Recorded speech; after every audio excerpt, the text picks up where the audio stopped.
Marcos, capítulo 10, versículos 46 ao 52. Chegaram a Jericó. Ao sair dali, Jesus, seus discípulos e numerosa multidão estava sentado à beira do caminho, mendigando. Bartimeu, que era cego, filho de Timeu, sabendo que era Jesus de Nazaré, começou a gritar: Jesus, filho de Davi, tem compaixão de mim. Muitos o repreendiam para que se calasse, mas ele gritava ainda mais alto: Filho de Davi, tem compaixão de mim. Jesus parou e disse: chamai-o. Chamaram o cego, dizendo-lhe: coragem, levanta-te, ele te chama. Lançando fora a capa, o cego ergueu-se de um salto e foi ter com ele. Jesus, tomando a palavra, perguntou-lhe: que queres que eu te faça? Rabone, respondeu-lhe o cego, que eu veja. Jesus disse-lhe: vai, a tua fé te salvou. No mesmo instante, ele recuperou a vista e foi seguindo Jesus pelo caminho. No mesmo instante, ele recuperou a vista e foi seguindo Jesus pelo caminho. Palavra da salvação.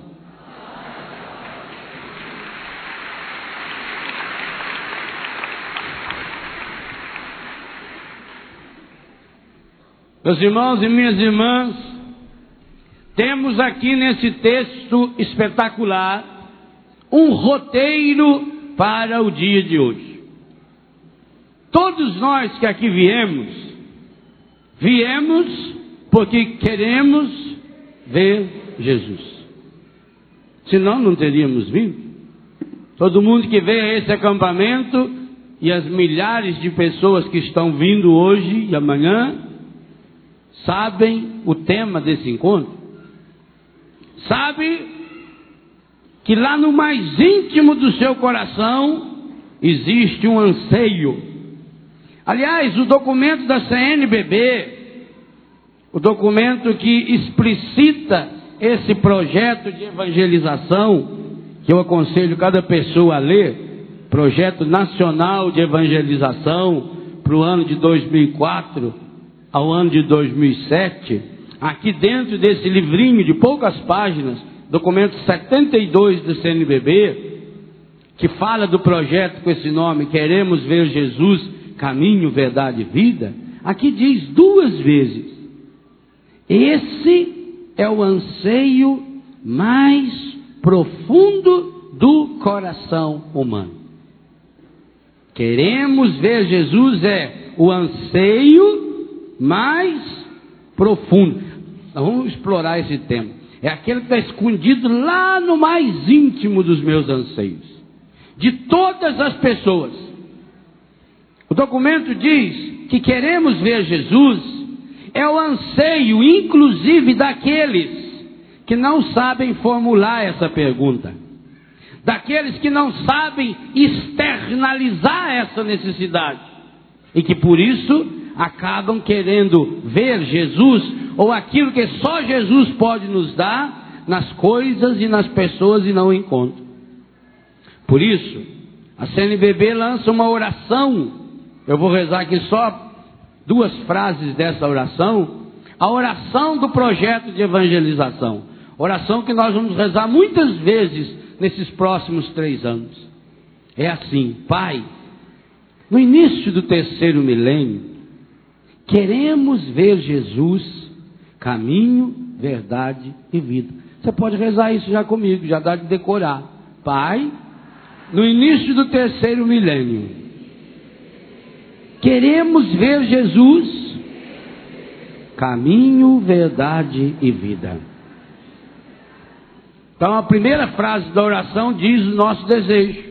Qual é o nosso projeto?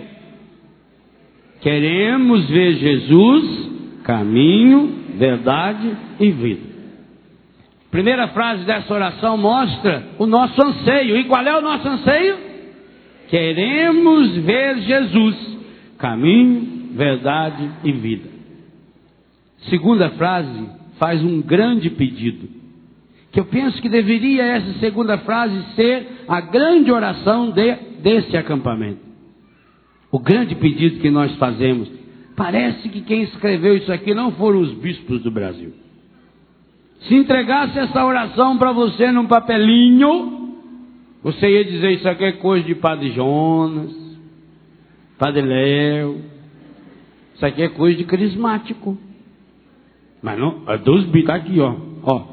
Quando você achar esse documento nessa cor, com essa faixinha aqui, pode comprar. É documento oficial da CNBB, Conferência Nacional dos Bispos do Brasil.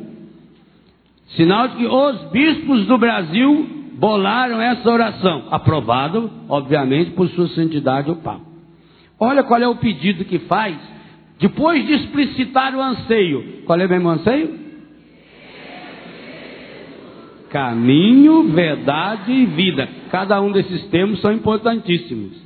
Depois que explicita o anseio, vem o primeiro grande pedido. Significa, esse pedido que virá é aquilo que vai possibilitar que a gente veja Jesus, caminho, verdade e vida. Dai-nos pela ação do Espírito Santo. Dai-nos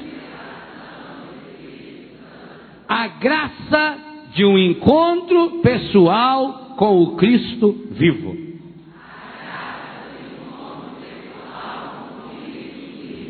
Que coisa espetacular. Dai-nos a graça, dai-nos pela força, pela ação do Espírito Santo, a graça de um encontro pessoal com Jesus Cristo vivo. Meus irmãos e minhas irmãs, essa frase também não é dos bispos do Brasil. Essa frase foi dita por sua santidade o Papa Paulo VI. No ano de 1971, no grande congresso dos servos da renovação carismática, então nascente, o primeiro congresso da renovação carismática, você vai encontrar essa frase na primeira página do segundo livro que eu escrevi há 15 anos atrás, livro chamado Tocar o Senhor. Lá tem essa frase do Papa Paulo VI. Que nós queremos ver Jesus, que nós precisamos ter um encontro pessoal com Jesus Cristo vivo. E ainda dizia o Papa, de olhos abertos e corações palpitantes. Ou seja, precisa ser um encontro consciente, olhos abertos. Mas que coisa espetacular! Vocês aí que estudam psicologia ou são psicólogos, pensa na força dessa palavra proferida por sua santidade o Papa Paulo VI. Isso há 33 anos atrás. Eu não era nem nascido ainda. Veja, 33 anos atrás. De olhos abertos e coração palpitante. O que significa coração palpitante? Não é o coração da sua vizinha que vive dando palpite. Aquilo é coração palpiteiro é outro caso. É fuxiqueiro. Você já notou que fuxiqueiro é o fuxi do chiqueiro? É para onde vai a pessoa que gosta de fazer fuxico. Sai. Coração palpitante não é pessoa que vive dando palpite na vida alheia. Coração palpitante significa um coração que pula. Então o Papa Paulo VI estava dizendo que para ter esse encontro pessoal, olha, o encontro é físico. Eu preciso ter olhos abertos. A minha dimensão física, a minha dimensão intelectual. Olhos abertos significa intelectualidade, racionalidade, razão, conhecimento. Mas além de eu ter olhos abertos, além de eu ter o conhecimento, eu preciso ter coração palpitante. Eu preciso buscar as minhas emoções. Talvez o maior mal dos últimos anos, e que inclusive tem contaminado muita gente na igreja, por medo do emocionalismo barato, nós deixamos de lado aquilo que nos torna verdadeiramente humanos, a experiência das saradas e sadias emoções. Sem emoções, o ser humano não é humano. Aliás, o Augusto Cury fez isso, como cientista que é, a análise da inteligência emocional do Cristo. Não há nenhum personagem na história em que deixa vir à tona, de modo tão explícito, as suas emoções, positivas e negativas. Jesus deixa transparecer quando ele está com raiva. Jesus manifesta no seu olhar a decepção, um olhar decepcionante, um olhar indignado. Jesus demonstra a sua impaciência. Há um texto, Diácono Nelsinho Correia adora esse versículo da Bíblia, quando Jesus forçou os apóstolos a entrar na barca e atravessar por outro lado. Forçou, porque Jesus estava pronto para enfiar a mão na fuça de cada um deles. Falou, é melhor vocês irem, senão eu vou arrastar a cara de vocês. Jesus demonstrava a sua irritação. Por exemplo, aquele dia que ele estava dormindo um soninho lá na barca, só porque estava acontecendo um terremoto semelhante a esse que aconteceu lá na Tailândia, Sri Lanka, os apóstolos já desesperados acordaram ele. Gente, ele estava cansado, porque um homem para dormir num barco, só com um travesseirinho lá na proa, e lá na ponta ainda, que é onde mais chacoalha, ele estava cansado, ele não está aguentando não. E os apóstolos lá agora, Jesus demonstra que está irritado, Jesus demonstra nervosismo, Jesus demonstra impaciência, e nunca pecou. Nunca pecou. Por quê? Porque Jesus tinha uma capacidade emocional equilibrada.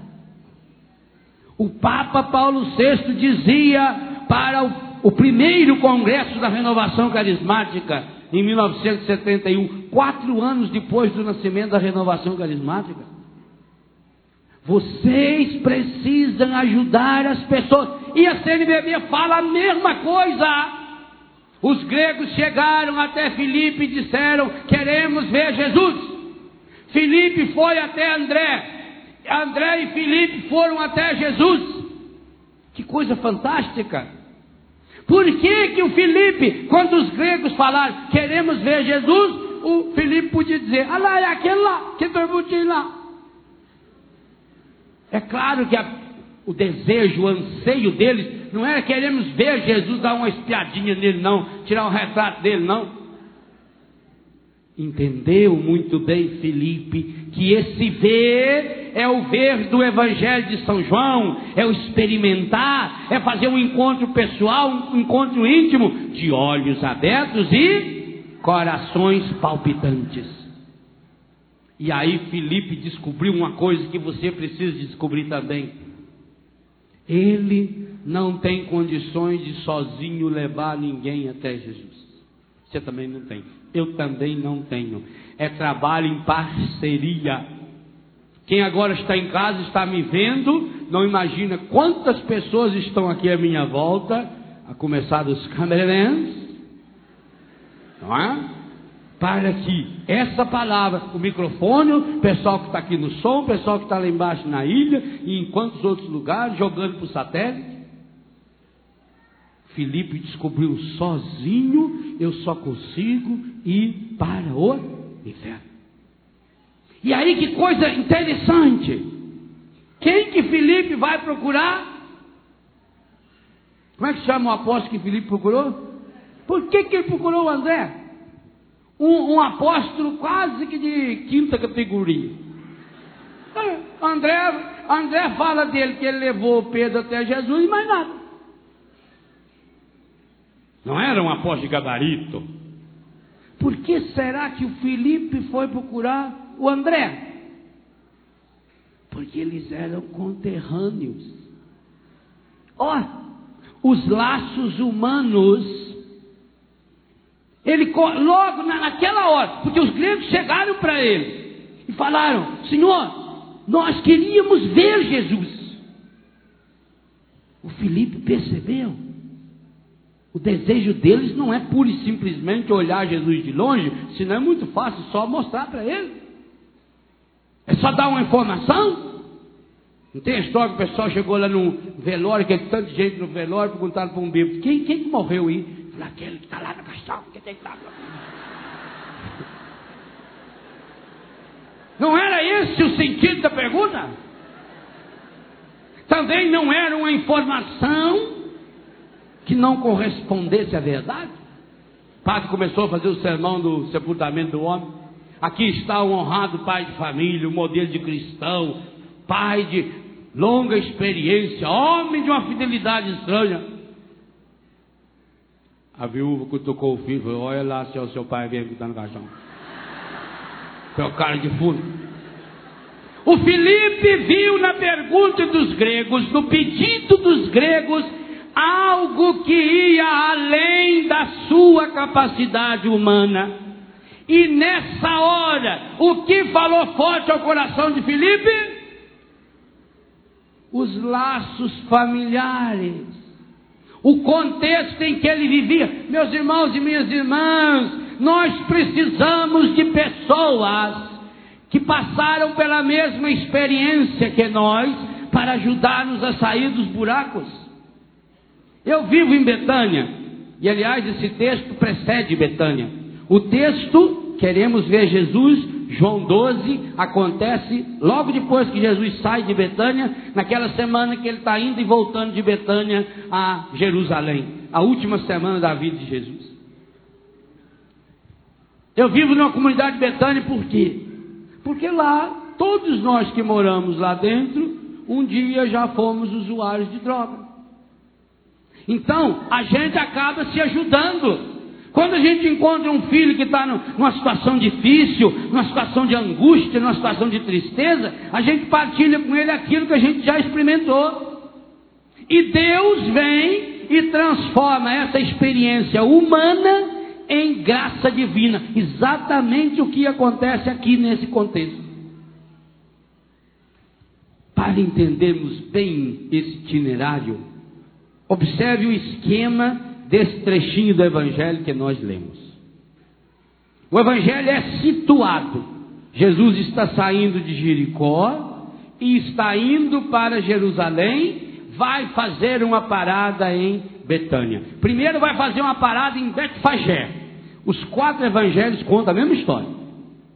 Para em Betfagé e diz para os discípulos: vão na aldeia que está aí em frente, Betânia, e tome lá, pegue lá um burrinho que está assim assado, que eu vou entrar com o burrinho em Jerusalém. É esse o contexto. Na saída de Jesus de Jericó para Jerusalém, uma estrada perigosíssima, lá onde está a parada hoje ainda, a parada do bom samaritano, porque como era uma estrada muito perigosa, muito cheia de curva, muito cheia de grutas, de pedras no deserto, ficavam muitos bandidos escondidos ali para assaltar as pessoas.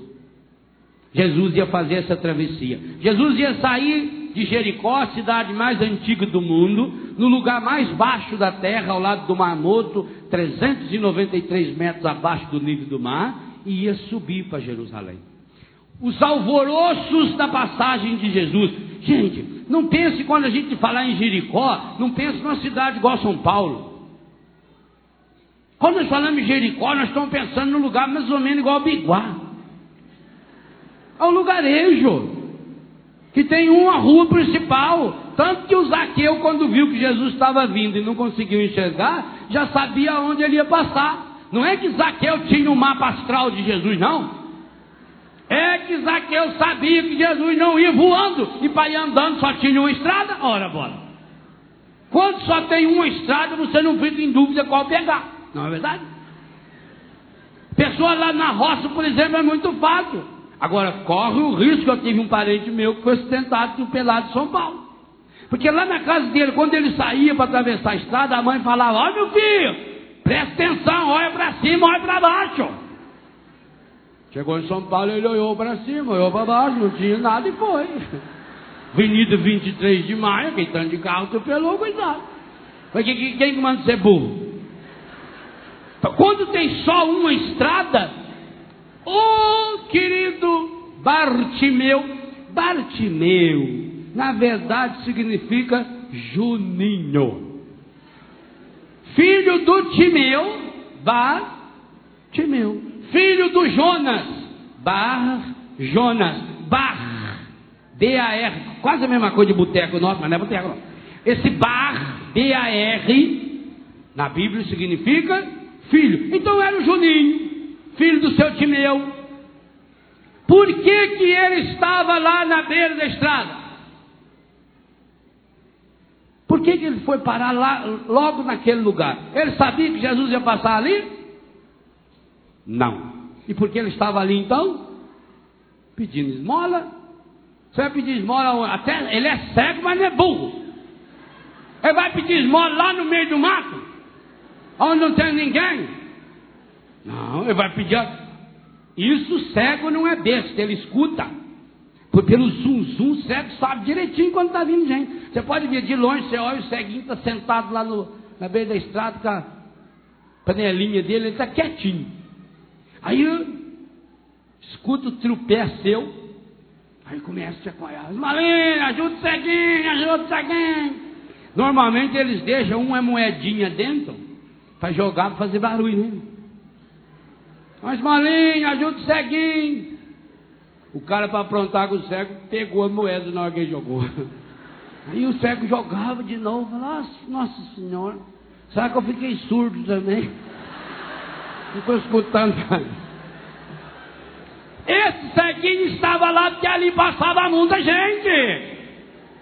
Ele foi lá para pedir esmola. Ele estava atrás de alguém que desse lá uns troquinhos para ele, uns euros, uns dólares, tanto faz. Agora tem gente que é tão panduro. Nós temos um rapaz lá em casa chamado Paulo César, estava contando a história para mim essa semana. Eu fiquei tão chateado. Diz que estava na casa dele, passou um rapaz, gritou assim, bateu na porta, falou assim: PC, uma esmolinha. Ele falou: pode passar por baixo da porta. Olha, gente, achando que o homem foi lá para dar esmola para ele. Você é uma pessoa com falta de sensibilidade, não é? Aquele, coitado daquele cego, estava lá para pedir uma esmola. Ele queria comida, ele queria dinheiro. Mas, como ele estava no lugar certo, quando ele escutou aquele furdunço, aquela barulheira, aquele zum, e todo mundo comentando, porque naquela época era igual hoje também. A hora que um pega a falar, nossa senhora, tem gente que vem em acampamento só para atazanar os outros, que só sabe falar, fazer duas coisas: conversar na hora errada e andar na hora errada. Essa é a especialidade do Deus. Espera 2 horas para começar a pregação, a oração. Pois a hora que começar, ele vai levantar com a cadeira para ir para o outro lado da jaula.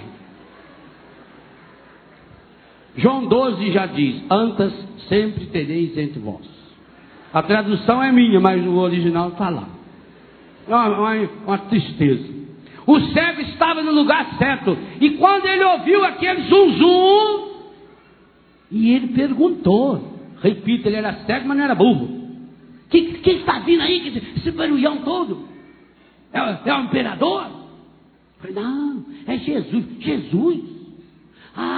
É aquele que estava na casa do Zaqueu. É aquele que curou os 10 leprosos. É ele, rapaz. Aí o cego ficou ali, suntando. Quando ele percebeu que o furdunço estava perto dele, o que ele começou a fazer? Vou dizer uma coisa a você que eu já disse em outras palavras desse rincão umas 50 vezes. Enquanto a sua oração não se transformar num grito, Deus não vai ouvir. Porque aí ainda não é a necessidade. Gritar significa que ele teve a capacidade de se expor diante das pessoas. Ele não ficou num fingimentozinho, ele não ficou numa rezinha intimista. Ai meu Deus, ajuda eu aqui, minha senhora, ajuda. Ai, se o senhor ajudar eu aqui. Não. Ele tem a coragem de se expor. Ele grita, ele berra: Jesus, filho de Davi. Aliás, já é uma profecia, já é uma profissão de fé. Tenha piedade de mim.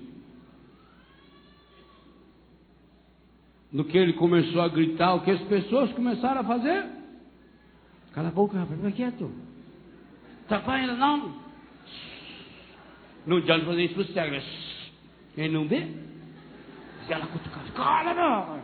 Fosse a mãe dele, estivesse do lado dele, fazia igual a minha. Cochila, beliscão assim na gente. Cala a boca. Ai, se você falar alguma coisa... Nós vamos visitar o seu primo, ele não tem orelha, você não fala nada. Eu já disse, criança nasceu para fazer mãe passar vergonha. Isso é a vocação da criança. A sua criança ainda não fez você passar vergonha? Espera, ela está aguardando a pior hora possível. Sim, pai e mãe que nunca passou vergonha com o filho, não é pai e mãe, tem que passar. O povo mandava o Juninho calar a boca. O que o Juninho fazia? Berrava mais alto. Filho de... Aí na segunda vez que ele berra, para gritar mais alto, ele põe a frase mais curta. Versículo 47. Sabendo que era Jesus de Nazaré, começou a gritar: Jesus, filho de Davi, tem compaixão de mim. Oh, palavra linda. Muitos o repreendiam. Não eram um só não, muitos. Para que se calasse. Mas ele gritava mais alto: filho de Davi, tem compaixão de mim. Já nem falava mais Jesus. Ele deve ter gritado muitas vezes. Jesus parou e disse. Notaram que Jesus só parou quando ele continuou gritando, apesar do povo mandar ele calar a boca? Será que Jesus não ouviu quando ele gritou a primeira vez? Ouviu. E por que não parou? Porque queria saber até onde era a necessidade dele. Por isso que você não recebeu aquela graça nesse ano. Você parou de gritar, anda a hora. Você desistiu. E digo uma coisa a você, hoje eu estou consciente disso. Não tenho dó nenhum de quem desiste. Porque quem desiste nasceu para ir lá no setor de baixo. Não desista. Padre do céu, ainda bem que eles falam que é do céu. Padre do céu, mas se o senhor visse o tanto de gente contra, padre, todo mundo está contra eu. Ótimo. Esse é um bom sinal. Triste é se todo mundo tivesse a favor. Triste.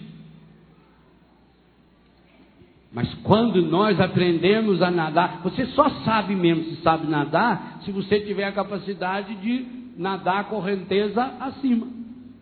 Porque correnteza para baixo tem uma folha, um talho de bananeira, nada, você joga ele lá. Tem um colega nosso que uma vez foi na praia, ele estava dando curso de mergulho. Falei, quanto que custa o curso de mergulho? Eu falei, é R$100. Ele falou, R$100? Isso é um absurdo!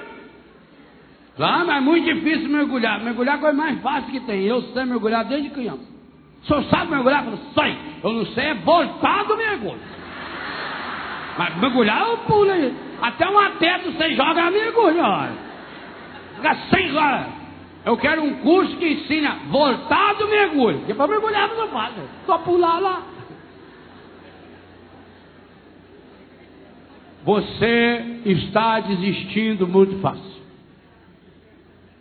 Se você não conseguiu a graça ainda, é porque você parou de gritar. E sabe quem para de gritar? Quem não tem uma meta. Uma mãe com um filho doente desiste na primeira oportunidade que no hospital fala não tem vaga? E por que então você já desistiu do seu marido? Por que você desistiu de sua mulher? É o IBGE que está dizendo, não sou eu não. Não sou eu que estou falando. Pior, está no jornal Vale Paraibano de ontem. Pessoal do jornal Vale Paraibano, depois manda a minha comissão, por favor. Pode ser aqui para a Canção Nova hoje, para nós fechar a campanha. Vale Paraibano de ontem, um cantinho de página lá no meio do jornal. Pesquisas do IBGE, Instituto Brasileiro de Geografia e Estatística, afirmam que, na última década, triplicou o número de pessoas que não acreditam em Deus.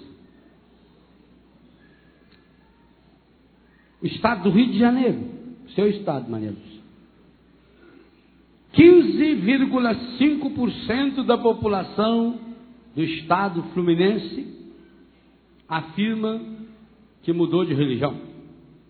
15,5% da população assume que hoje é evangélico num dos vários ramos das igrejas evangélicas. Isso não me entristece. Me entristece saber que 15,5%, o mesmo percentual, no estado do Rio de Janeiro, afirma que não acredita em Deus. 15,5%. No Rio de Janeiro, é o número mais elevado do Brasil. No Brasil inteiro, se não me engano, 7,9% ou 9,7%. Que aí minha cabeça também não é computador. Então vamos colocar 8%, que é a média. Mais baixo ainda.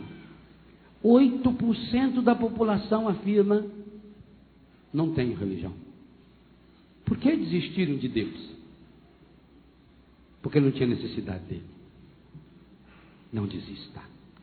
Não desista do seu Deus. Não desista da sua fé.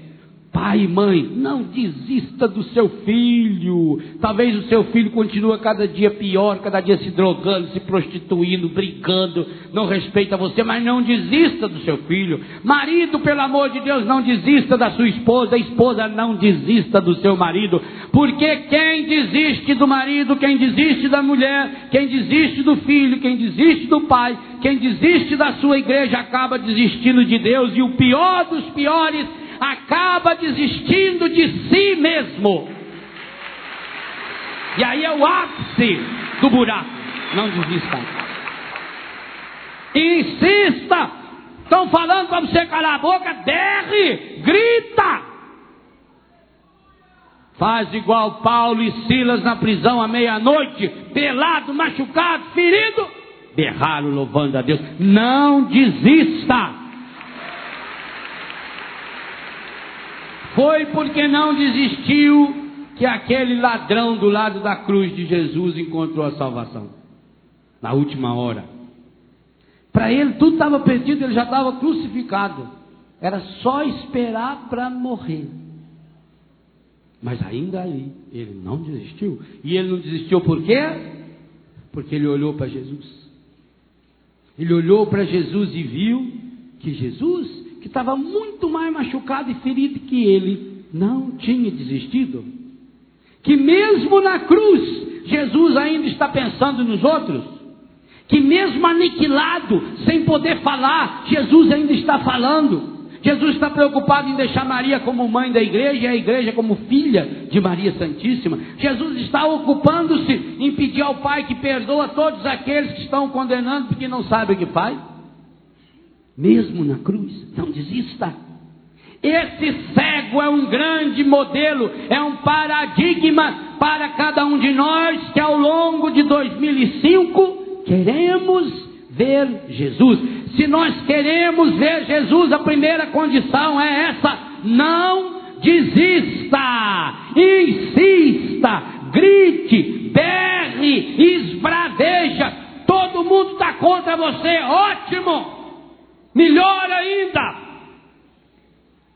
porque é sinal que lá na frente a coisa vai dar certo. Jesus ouviu desde a primeira vez.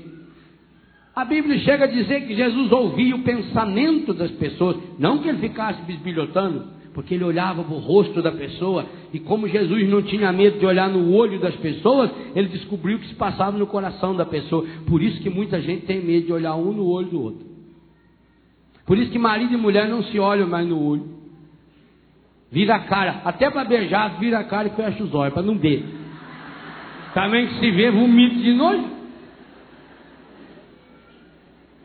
Não feche, não se feche, abra-se. Ele não desistiu.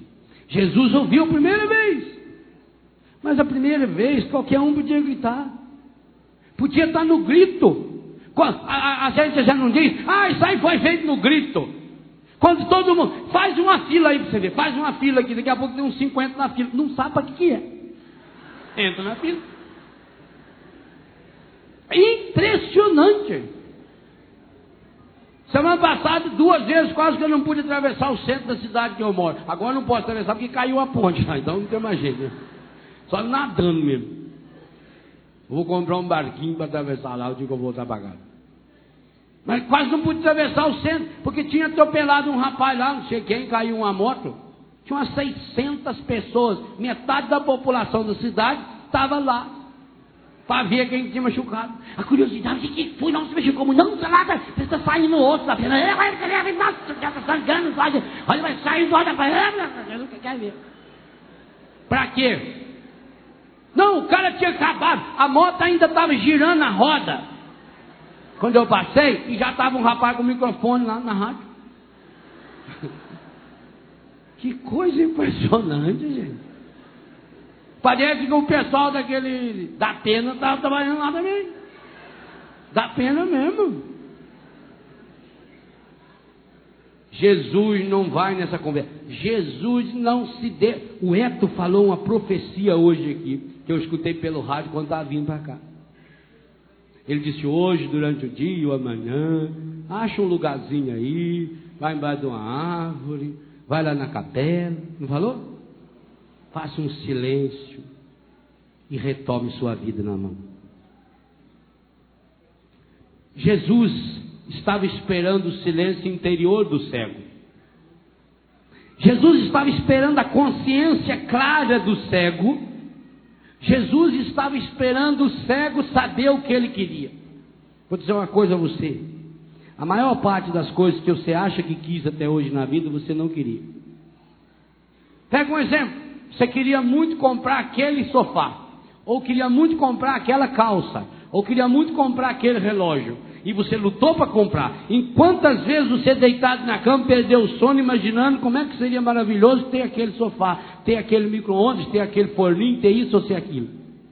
E aí você comprou. E agora não preencheu você. Por quê? Porque na verdade você não sabia bem o que queria. Você vai pela onda. Você já notou como muda a moda? Eu não tenho álbum de fotografia, eu queimei tudo já, faz muito tempo. Mas coisa medonha é quando você vai na casa e vem mostrar o álbum de fotografia pra gente. E o que você mostra aquelas fotos lá que você tirou em 68, 75. Mas meu Deus, você era medonho, meu amigo. Você com aquela calça cor de abóbora, parecia aquele negócio do Rincão. Boca de sino. Aquela calça de tergal. Com aquela quina enorme. Aquela fivelona de estrela. Mas você era medonho. Você já foi feio, louco. Você melhorou muito. A moda muda. Muda a moda? Muda. Os carros não mudam. Agora então muda. Num ano muda 10 vezes. Muda. Por quê? E por que muda tanto? Porque as pessoas não vão mais. Eu vou voltar nessa temática algumas vezes nesse acampamento. Porque as pessoas não trabalham mais em função dos seus anseios mais profundos. Vão aniquilando os seus anseios. As pessoas trabalham hoje pelos desejos. Desejo é uma coisa que está aqui, ó, na pele. Desejo é momentâneo. O desejo, tanto faz desejo positivo ou negativo, ele passa. Sabe que, eu vou falar nisso amanhã à noite. Sabe que a maioria das pessoas cometeram as maiores burradas das suas vidas nos primeiros 30 segundos que não tiveram a coragem de se controlar? Por quê? Porque vive do desejo. É momentâneo. Toma as decisões baseadas nos desejos e não baseadas nos anseios. E aí vem uma coisa interessante. Eu falei sobre anseio aqui. Na última vez que estive aqui, no dia que Roteiros Bíblicos de Cura Interior. Quando a pessoa vive para alimentar os seus desejos, ela acaba tornando-se dependente dos desejos, torna-se viciada em álcool, em cigarro, em cocaína, mas também em aprovação, em aplauso. Tem gente aqui que é viciada em falsas amizades, viciada em fofoca, viciada em calúnia, viciada em palavras pessimistas. Tem gente que é viciada em palavrão. Já notou? Viciada em palavrão. Dá uma topada, xinga. Vai elogiar, xinga. Às vezes você escuta uma pessoa falar 10 minutos, ela fala 50 palavrões. É viciado. É um vício medonho. Se você tiver esse vício, vão trabalhar. Vão pedir a misericórdia de Deus para curar você, para entrar limpo nesse ano de 2005. Enquanto nós estamos só alimentando os nossos desejos, nós não conseguimos ver Jesus. Então Jesus precisava saber. Jesus não tem pressa, Ele está caminhando, Ele está pertinho aqui. Jesus sabe que um dia para Deus é como 1000 anos feito um dia. Para Deus não tem tempo. Jesus sabe que hoje, amanhã e ontem não muda nada. Que só vai mudar é o calendário. De hoje passado vai mudar o quê? O calendário. Estamos em 2005. E pior que a gente acredita nessa imbecilidade. Muda nada. O meu carro já tem escrito lá no papelzinho dele que é 2005. Mas que jeito que é 2005 se nós estamos em 2004 ainda? Foi feito em 2004, comprado em 2004, acabei com ele em 2004, mas já é 2005. E tem gente que acredita que está escrito no papel 2005. Mas deixa de ser besta. Para de ser burro. O jornal de domingo sai no sábado. E você compra no sábado, está escrito domingo. E tem besta que acredita. Então compra, mas não pode ler. Leva, deixa em casa, amanhã você lê. Amanhã é domingo. Pare de ser besta. Jesus queria ver até que ponto o desejo daquele cego iria se transformar num anseio. E Jesus finge que não escuta. E aliás, Jesus gostou, porque a turma do encardido que tem sempre, você também tem isso perto de você, e às vezes você é dessa turma, a turma do fica quieto, a turma do desiste, está sempre pronto. Quem não tem uma neta, está sempre pronto para atazanar a vida alheia. A pior espécie de pessoa que existe não é a pessoa que comete muitos erros, não é assassino, não é prostituta, não é isso e nada. A pior espécie de pessoa é o tipo fariseu. Quem não tem um anseio, não quer que o outro tenha anseio. Então tem gente que é especialista em transformar anseios em desejos. Diminuir. Você tem anseio dentro de você. Você tem aquela sede de Deus dentro de você. Você é igualzinho àquele cego. Você é igualzinho àqueles gregos. Nós queremos ver Jesus. Eu quero ver Jesus. Eu quero uma vida que vale a pena. Eu quero coisas grandes para mim. Esse é anseio. Aquele sonho que ficou escondido lá dentro do seu coração. Isso é anseio. Mas você acreditou nos desejos que o mundo disse para você. Desejo de momento. Quando um rapaz e uma moça se encontram pela primeira vez, me lembro quando eu era adolescente, tinha uma cavalona que estudava de tarde, nós cruzava no final da escola. O dia que eu não via aquela menina, nossa, mas o dia que eu via, o dia que ela olhava para mim assim, dava aqui só, coração ia palpitando. Eu almoçava, que era uma beleza. Não tinha nada que prestava para comer e eu agradecia a Deus. Eu ia para do Carcil trabalhava das 2 às 10 da noite, feliz da vida. Eu estava lá cortando uma peça lá no torno, sujo de graxa. Mas eu imaginava, era ela que estava. Beleza. Por quê? Porque o que faz um rapaz olhar para uma moça olhar para o rapaz, o que faz você segurar na mão e tremer, que é uma coisa medonha, arrepia, os ossinhos da coluna vão dando os parabéns pro outro, parabéns, não é assim? Arrepia a pele da gente, a gente treme. Isso chama-se anseio. Anseio de amor, anseio de carinho, sem anseio. Aí o que o mundo fez hoje? Olha para uma menina e já pensa que hora vai levar ela para o motel ou para o matel, depende do dinheiro, e transforma o anseio em desejo, e aí vai e satisfaz o desejo. E quantas meninas de 15 anos, lembra que o diácono Nelson falou ontem aqui? Meninas de 15 anos que transformou o desejo, o anseio em desejo. O que aconteceu? Bem-vindo ao meu mundo. Tem um bilhete desse também para muitos de vocês, meninos e meninas, viu?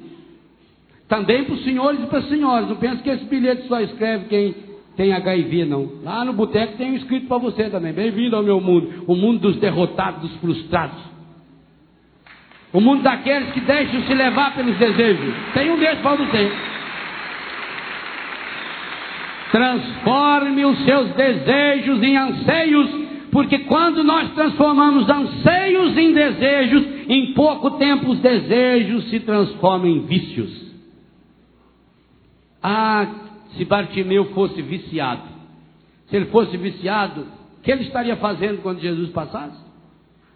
Ele estaria sentado, cabeça baixa, reclamando e dizendo: isso aí não é Deus coisa nenhuma, isso aí não é profeta. Se Deus existisse eu não estava cego aqui. Como eu sofro. Se soubesse o tanto que eu sofro. Minha Nossa Senhora. O tanto que eu sofro.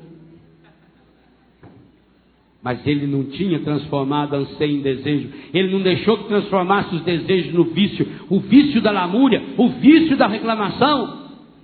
Ele berrava, e enquanto todo mundo mandava ele calar a boca, ele berrava, era mais alto.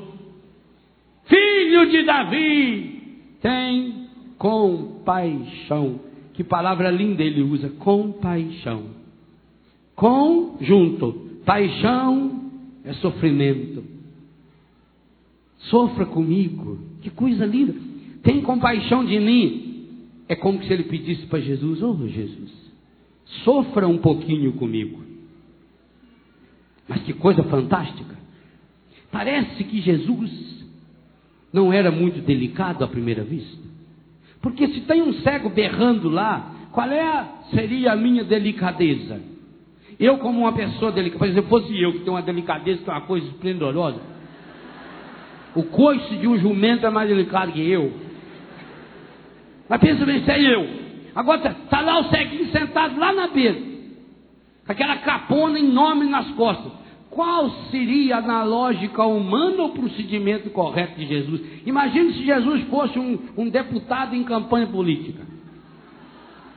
O que ele iria fazer? Jesus iria até ele. Não é a lógica? Pensa comigo. O cego está lá, não sabe para onde ir, não está enxergando Jesus.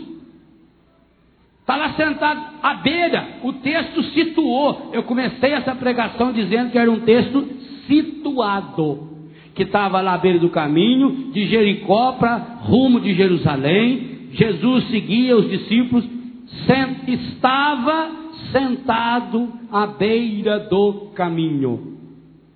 À beira, craseado, lá do lado ele estava, mendigando. Ele estava lá fazendo algo, mendigando. Bartimeu, que era cego, estava lá. A lógica é Jesus ir até ele. Quando a gente pensa numa pastoral assistencialista, é assim. Muitas das... Me desculpe, senhoras mães e senhores pais, muitos de vocês erraram e alguns estão errando até hoje na educação dos filhos. Fazendo aquilo que eles podem fazer. Amar não é você carregar no colo quem sabe andar. Quem sabe andar não deve ser carregado no colo, a não ser que esteja machucado. Amar é você empurrar a pessoa ou puxar. E muitas vezes amar você empurrar na beira da ribanceira para ver se ela pega resistência.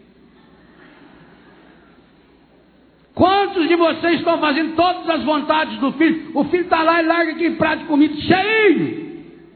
5 minutos depois ele pede da doninha, só andar. Depois não declara que não tem dinheiro para pagar tanta conta. Porque faz o que quer. Criança que hoje chega 10, 11 horas da noite, está lá assistindo televisão. Eu quero. Se desligar, ele fica uma fera. O senhor aqui do cursinho, o senhor aqui do cursinho. Eu não tenho dó não, não tenho pena nenhum. Jesus não alimenta o comodismo. Se você quer um encontro com Jesus, se você quer ver Jesus, saia do seu comodismo. Porque se Jesus fosse lá na beira do caminho, passar a mão na cabeça do cego, o cego ia se conformar, inclusive ia ficar muito feliz de ser cego. Ia dizer, foi por Deus que aconteceu essa desgraça comigo, porque se eu não fosse cego, Jesus não tinha saído do meio daquela multidão e veio até eu. Eu fiquei tão feliz da vida, e ele ia esquecer que ele queria era ser curado. Ele ia gostar da cegueira, como alguns de nós gostamos da cegueira. Tem muita gente aí que é doente porque gosta de estar doente. Porque só quando está doente é que o marido dá atenção, a mulher dá atenção, o filho dá atenção, o médico dá atenção. Tem gente que vai no médico só porque está precisando de atenção. Aí chega lá, o médico está naquele dia que ele também não dá atenção, ele usa pata lá. Por isso que toma remédio, não sara nada. Se Jesus fosse até onde estava o cego estaria sentado lá até hoje, se ele tivesse morrido. Mas pode ter certeza, ele teria saído de lá, outro ocupado no lugar dele. Porque até os cegos estão loucos para tomar o lugar um do outro. Porque na sociedade a gente só vive repetindo as coisas. Esses dias eu falei com o Toshio, saímos daqui, o último dia que estava aqui, saímos daqui, fomos para São Paulo. Quando chegamos em São Paulo, a marginal estava entupida lá, trânsito que não andava. Daqui a pouco tinha um rapaz lá com um carrinho vendendo água, refrigerante. 10 metros para frente tinha outro igualzinho, 10 metros para frente outro igualzinho, outro igualzinho. E assim, vê o sujeito fazer alguma coisa e começa a fazer igual. E nunca tem coragem de descobrir qual é a sua vocação, porque você vive só repetindo, reproduzindo, remedando o que os outros fazem. Jesus não vai sustentar acomodados. Jesus não atende oração de gente acomodada. O que Jesus fala para esse cego à primeira vista parece uma insensibilidade. Olha no texto. Eu não quero inventar o texto, não. Jesus parou e disse: chamai-o. Ainda falou para o povo que estava ali, como quem diz: vocês que até agora mandou ele calar a boca, agora faça alguma coisa. Você que a vida inteira você viveu levando os outros para o inferno, agora é hora de levar alguém para o céu. Chamai-o. Chamaram o cego dizendo-lhe: Olha que palavra. Coragem! Levanta-te! Ele te chama. Essa devia ser uma palavra de ordem para vocês que estão aí, bem no fundo do poço. Ah, eu estou muito deprimido, é? Coragem! Levanta-te! Ele te chama! Não foi o que Marta falou para Maria? O mestre está aí e te chama. Coragem! Levanta-te! Olha que coisa, a ordem é para você se levantar. Jesus não mandou que aquele povo fosse lá e puxasse o cego pela mão. Ele era cego, mas sabia andar. Ele era cego, mas ouvia. Porque tem gente quando chega perto de cego, grita com o cego. Ele é cego, não é surdo. Ele só não enxerga. Não adianta você dar sinal para cego. Jesus dá uma ordem, chamai-o. Jesus não fez uma sugestão. E a palavra deles para o cego? Coragem, levanta-te, ele te chama. E o que fez o cego? É o que você vai ter que fazer hoje, se você quiser ver Jesus também. Lançando fora a capa. Gente, eu acho isso espetacular. Esse texto iniciado no gerúndio, lançando fora a capa. Naquela hora, o cego já tinha tanta certeza daquilo que iria acontecer na sua vida, que ele sabia que não precisava mais da capa. A capa ele precisou para ficar sentado na beira do caminho. A capa era para ele se proteger quando chovia. A capa era quando se chega nessa cidade, tem esses chapas na beira da estrada, assim, eles fazem uma barraquinha de lona. A capa é para ele fazer uma barraquinha dessa quando o sol for muito forte, porque lá o sol era muito forte. Ele está na beira de um deserto. A capa era para ele se proteger, porque quando vem uma chuva de areia, aquela ventania trazendo areia, eu já tive a oportunidade de presenciar uma chuva dessa lá, muito perto desse lugar. É uma coisa medonha. Se você não se proteger, você fica cego. Se você não se proteger, você corta inteirinho. Porque você imagina a areia cortando a 100, 150 km por hora. Isso é uma coisa absurda. Então a capa era muito importante.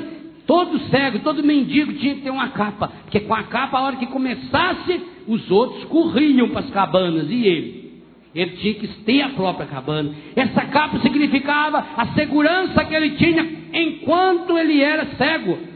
Quando o evangelista Marcos diz que ele jogou fora a capa, significa que ali ele tomou a decisão, ali ele tomou posse da graça, antecipadamente. Hebreus 11, fé é a certeza a respeito daquilo que não se vê. Quando ele percebeu que Jesus falou com ele, e aí veio uma coisa, Jesus não disse as palavras que era para falar para o cego, Jesus deu uma ordem, chamai-o, é um imperativo. Mas aqueles que estavam perto dele, e aqui vem uma grande importância, igualzinho Filipe e André foram importantes para os gregos, e o documento da CNBB diz que cada um de nós aqui é chamado a conduzir o outro até Jesus. Aqueles que estavam ao lado de Jesus entenderam a ordem de Jesus e chegaram até o cego, não com uma palavra de consolo, não com uma palavra amenizando, olha que bom ele ouviu você, não. Chegaram até ele com uma palavra, um imperativo, uma ordem, uma palavra de profecia: levanta-te, coragem, ele te chama. E o cego ouviu lá dentro do coração, porque ouviu dentro do coração, ele tirou a capa. Eu não preciso mais dessa capa. Eu não preciso mais da capa que protege cego, porque ele está me chamando, e na hora que ele está me chamando, eu estou deixando de ser cego. Lançando fora a capa, o cego ergueu-se de um salto. Oh, meu irmão, deixe de ser mole, deixe de ser lesma. Está na hora de você dar um salto. Um salto significa a ruptura, a decisão. Está chegando a grande hora de você também dar esse salto. Está chegando a grande hora de você lançar-se no escuro da fé que seja. Mas você precisa dar um pulo, e um pulo para valer. Sabe por que você não conseguiu desvencilhar-se dessas tranqueiras que você anda com ela? Porque você não está nem se levantando e nem dando um salto. Você está querendo devagarinho, aquela moleza para levantar. Ai, ficou problema na escadeira, problema na coluna, meu Deus do céu. Me deu uma dor nas juntas, uma dor no lado, a ferida nas minhas pernas, varizes também queimando. Ai, estou cansado. Ai. Morre, caramba, morre de uma vez. O cego dele foi um salto. Para dar esse salto, primeiro ele precisou lançar a capa fora. Preste atenção nisso, hein? Qual a capa que você precisa lançar fora hoje, daqui a pouquinho, para se encontrar com o Senhor? Alguns vieram encapados. A capa é a proteção, a capa significa a casca. A capa significa as máscaras que nós vamos colocando, os nossos fingimentos, as hipocrisias que nós alimentamos no coração e na vida. Ele lançou fora essa capa. Que capa você precisa lançar fora? Porque se não lança fora, ele não ia conseguir pular. Com a capa daquela, ele ia tentar pular, mas ia estar prendendo ele. Anda e não sai do lugar. É como um carro atolado no barro. Gira, pisa, sai fumaça, mas não sai. Lança fora essa capa. Às vezes o Evangelho mostra cenas dessas. Às vezes é difícil. Às vezes o que a gente tem que lançar. Olha, Abraão teve que lançar fora o apego ao seu filho. Abraão depois, imagina, um velho de 90 anos que consegue ser pai. Não fazia outra coisa a não ser mostrar o rapazinho para todo mundo. E esqueceu das coisas de Deus. Aí Deus mandou fazer aquele teste com ele. Sobe lá na montanha, leva o rapazinho, vamos matar o rapazinho. Aí Abraão entendeu. Eu não tenho filho, o filho não é meu. Eu gerei esse filho, é para Deus. Eu não posso ter as pessoas. Eu não posso ter posse das pessoas. Eu não posso dominar as pessoas. Eu não posso dominar ninguém. Que capa você precisa lançar fora? O cego, lançando fora a capa, deu um pulo, deu um salto.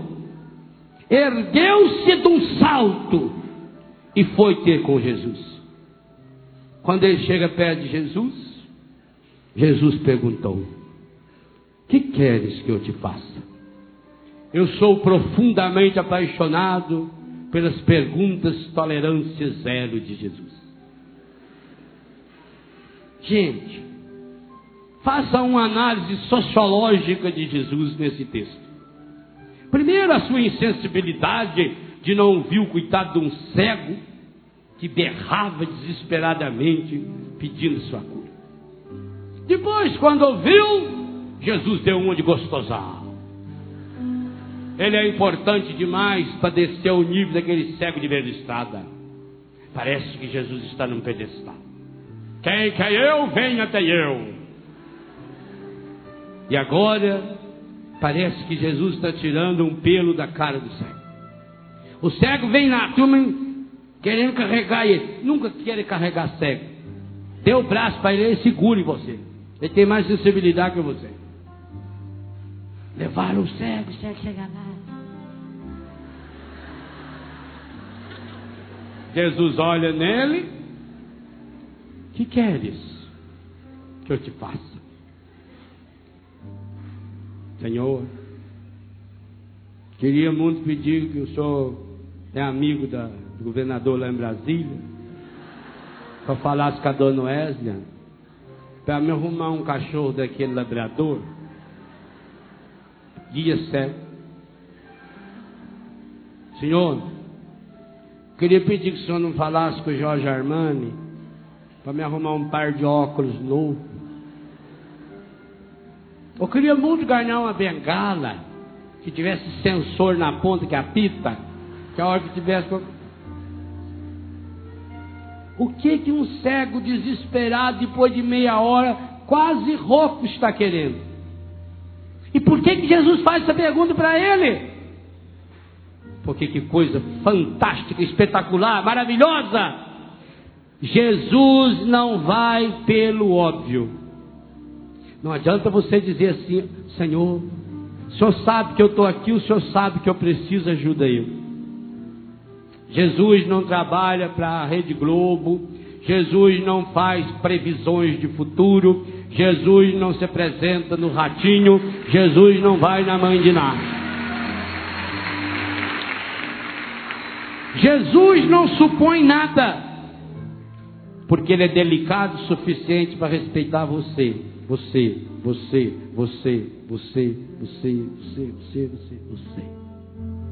Ele é delicado bastante para dar a você a oportunidade, a possibilidade de externalizar os sentimentos mais profundos do seu coração.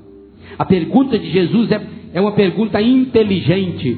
Inteligente vem do latim intus legere, lê o que está no mais íntimo. A pergunta de Jesus é para que o cego revelasse aquilo que estava mais escondido no seu coração.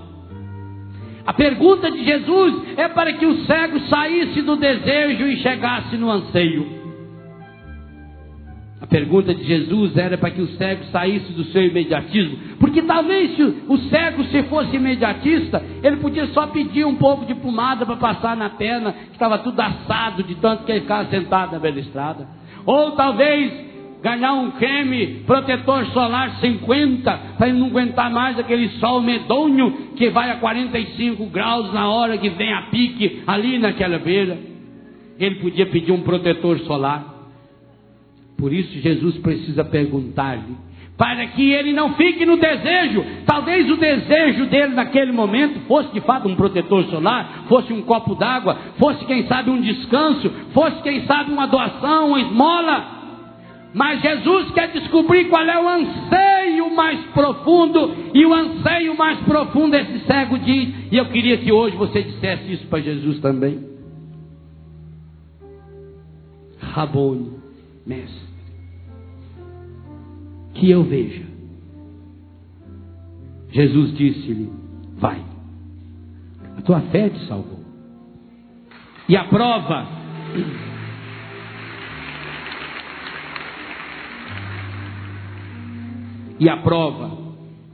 de que a pergunta de Jesus foi no mais profundo dos anseios daquele cego. Versículo 52. No mesmo instante, ele recuperou a vista, e o que fez? E foi seguindo Jesus. Vou dizer uma coisa a vocês com muita tristeza no meu coração. Nesses anos todos de ministério, o único milagre, que eu não presenciei, foi a ressuscitação de um morto. Talvez até por falta de fé minha, porque nunca tive coragem de rezar para um morto ressuscitar. Vai que dá errado. Todos os outros milagres do Evangelho eu já vi. Já vi cego enxergar, já vi mudo falar na minha frente, já vi paralítico andar, já vi pessoa com HIV ser curada na hora. Monte. Eu não sei quantas mil pessoas Deus já usou por meu intermédio para curar essas pessoas. Não sei. São milhares. Mas sabe de uma coisa que eu sei? 99,99999% dessas pessoas nunca mais eu vi na minha vida. Nunca mais. Na hora do desespero vieram lá, foram curados, e depois alguns hoje estão lá de volta no pecado. Aqui está a certeza de que esse cego saiu do desejo para o anseio. Aqui está a certeza porque ele largou a capa. Porque ao começar a enxergar, agora ele só tinha um sentido na sua vida, e o sentido era seguir Jesus. Eu quero ver Jesus. Eu quero seguir Jesus. Sim, Senhor, eu vim a esse acampamento pela grande necessidade que eu tenho no meu coração de um encontro pessoal com a Tua graça. Eu quero, Senhor, ao longo desse acampamento, de olhos abertos e corações palpitantes, nós queremos ver Jesus. Pai Santo, Pai querido, Pai amado, no início desse novo milênio, do terceiro milênio, nós queremos ver Jesus, caminho, verdade e vida. Dai-nos, pela força do Espírito Santo, A graça de um encontro pessoal com Jesus. Sim, Pai, assim como aconteceu para Bartimeu, esse menino filho do seu Timeu, que teve a coragem de largar a sua capa, de dar um pulo, de berrar desesperadamente. Hoje também, Pai, eu vim para esse acampamento, mas, Pai, eu trouxe a minha capa, eu acabei trazendo a minha capa, a capa do meu egoísmo, do meu comodismo, a capa da mentira, a capa dos meus vícios. Alguns trouxeram até mesmo dentro da capa a droga, a camisinha, os remédios que costuma tomar, as bebidas escondidas. Alguém deixaram lá dentro da barraca como se fosse uma capa escondida, aquele preservativo, aquela revista estragada, aquela bebida. Hoje eu quero, Pai, tirar a minha capa. Aqui eu vejo, Pai, no itinerário desse cego, um roteiro para que eu também possa ver seu filho Jesus. Eu já estou aqui à beira do caminho. Jesus vai passar bem pertinho de mim daqui a pouco, Pai. Dá-me a graça, primeiro, a graça de berrar, a graça de gritar, a graça de externalizar com a minha voz, com as minhas emoções, com os meus sentimentos, a dor profunda do meu coração em consequência das minhas cegueiras. Dá-me a graça, Pai, de não parar, de não desistir, de não calar diante das pessoas que mandam me calar a boca.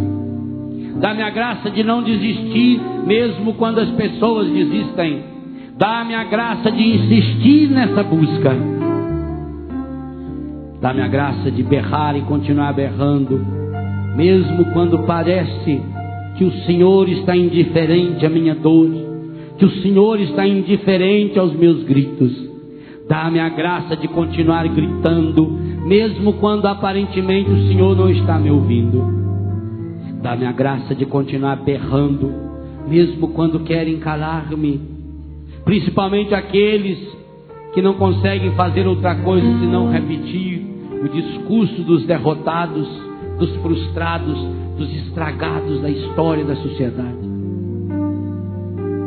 Dá-me a graça, Senhor, depois de ouvir o seu chamado, arrancar fora e jogar fora a capa, meus preconceitos, minhas máscaras, as mentiras que eu sustento, os lugares escondidos, escuros, aonde eu me escondo. Dá-me a graça, Pai, de tirar a capa. Eu sei, Pai, até pelas minhas feridas, a capa grudou no meu corpo, está difícil tirá-la. Dá-me a graça de arrancar essa capa, de tirar essa capa. Eu preciso tirá-la, eu preciso arrancá-la. Pai, na verdade eu estou muito apegado às minhas capas, às falsas proteções, às coisas que eu tenho. Pai, eu fico completamente irritado, nervoso, agoniada, quando alguma coisa da minha casa fica fora do lugar, quando alguém mexe nas minhas coisas, Pai, porque eu tenho a minha capa tudo certinho na minha casa, na minha vida. Dá-me, Pai, a coragem de arrancar a capa, porque eu não deixo ninguém entrar lá nas minhas coisas, eu tranco tudo, eu fecho tudo, porque eu criei um mundo para mim e me escondo nesse mundo. E é por isso que eu não consigo enxergar Jesus. Mas para isso, Pai, eu preciso me convencer da minha cegueira. Talvez esse seja o primeiro passo, Pai. Reconhecer hoje eu sou cego. Eu não consigo enxergar o teu projeto, o teu plano em minha vida. Eu acabo enxergando o que eu não devo. Eu acabo vendo as pessoas com os olhos estragados do meu egoísmo, do meu comodismo. Dá-me a graça de enxergá-las hoje, Pai. De enxergar o teu plano em minha vida, o teu projeto em minha vida.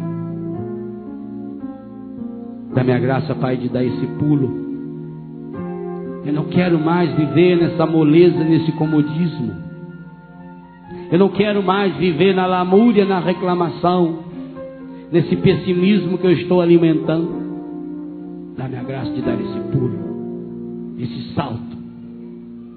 Dá-me a graça, Pai, de revelar-lhe daqui a pouquinho, quando seu filho Jesus mais uma vez entrar nesse rincão e entrar em minha casa pelas telas da televisão e do computador.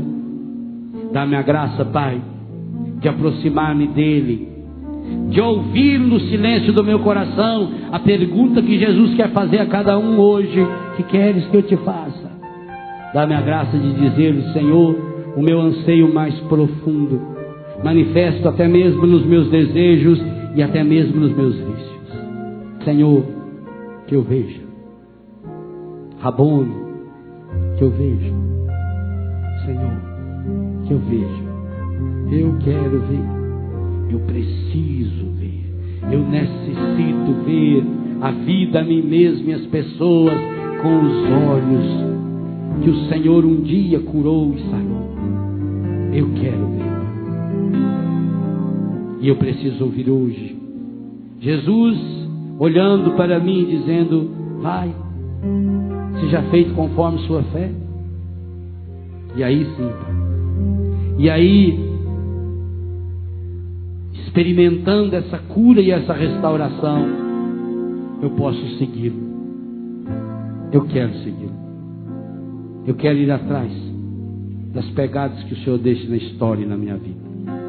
Eu quero ser seu discípulo. É para isso que eu estou aqui. Eu quero vê-lo. Eu preciso.